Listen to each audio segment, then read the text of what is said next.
two F-14 Tomcat pre-orders started recently, and one is a non-clickable F-14D with a really punishing game and low-fidelity module, and the other is the F-14BU for the top modern combat flight sim, which is challenging but also super rewarding. Hey guys, Emils here, and let's talk about the War Thunder and new DCS F-14s. First off, why am I even comparing them? Well, the War Thunder premium vehicle costs a whopping $80. That's the same as a full fidelity F-14 in DCS.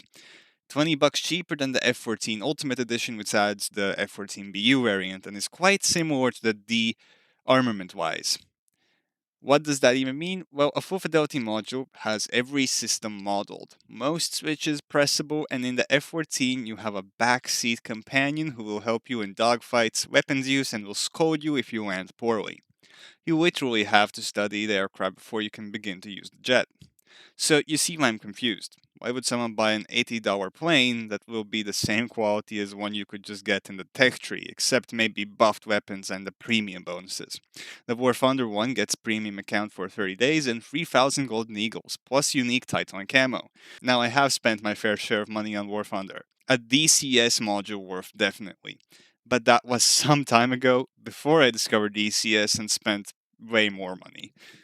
DCS is actually getting the F-14BU variant, which isn't as advanced as the D, but comparing the weapons each aircraft gets, you actually are not missing out on anything as far as I know.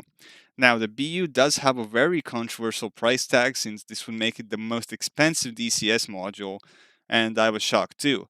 $50 extra for an already expensive aircraft seems like a lot for just an avionics upgrade. But really, it is more than just an avionics upgrade. It gives you new systems for weapons and navigation. It will be a very different aircraft, and while there are things that will cross over from the older models, the BU will be a different beast, especially in the back seat.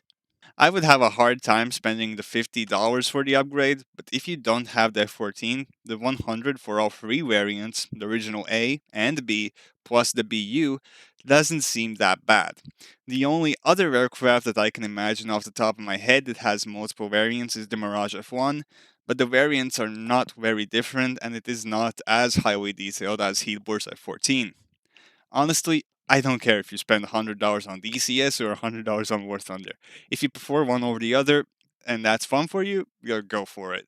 But for me, I could never justify buying a premium in War Thunder after I have tried DCS and actually flown the aircraft. The experience is night and day. Also, DCS has a free trial program where you can try the aircraft for 2 weeks, so you have a chance to see if it's something you would be interested in. You can even start out with just an Xbox controller if you're worried that you need a full HOTAS setup. Now, another concern for the DCS F-14 is that you require a DLC for a DLC. This might set a bad precedent where in the future ED could decide to add the Super Hornet, for example, and require you to own the F-18C too. Very similar, yet very different aircraft, right? Though if the prices for the upgrades are fair, then I don't see it as a huge problem, but I would need to think this over a bit more and research more about the topic first to give a full opinion about that.